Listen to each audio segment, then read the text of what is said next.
सुना, ए प्रेम पुजारी के दिल मत तोड़।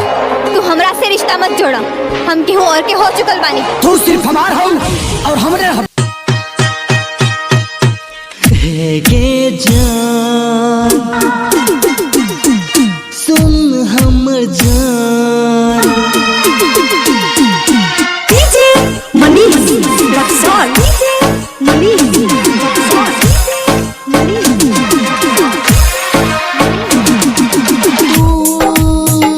जब जब ही हम नहीं जीवो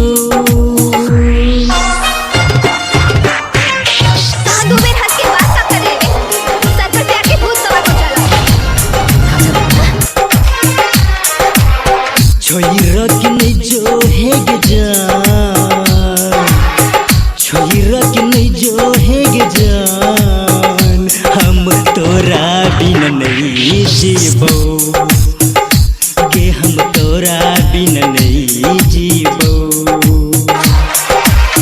तोरे से हम प्यार केने छियो,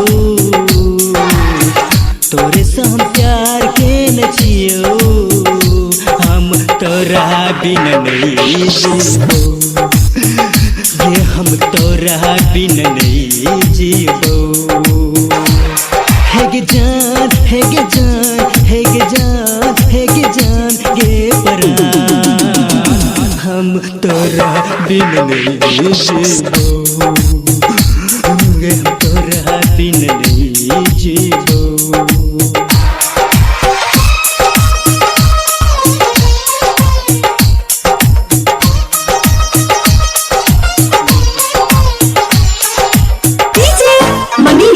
रक्सौल, मनीष रक्सौल, अंगूठी पहिरा दिला से अगर तू मौका हो जाइबो तहिला हमरा हाथ से पहिला अंगूठी, अब तो तू हमार हो जाइबो ना।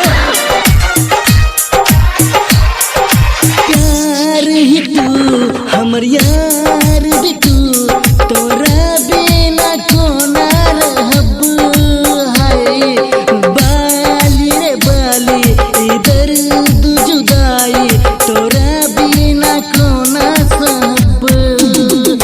मौसम है कसम के, कसमों के वादा के,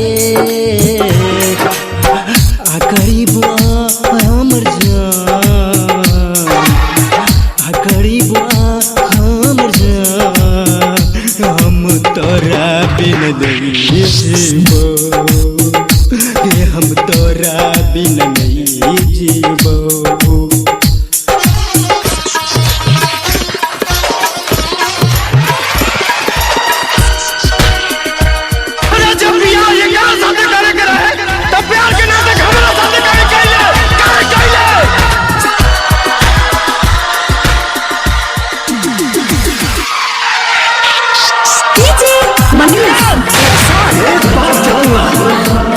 ई धरती पर हमरा सिवाय तू केहू और के नहीं को सको।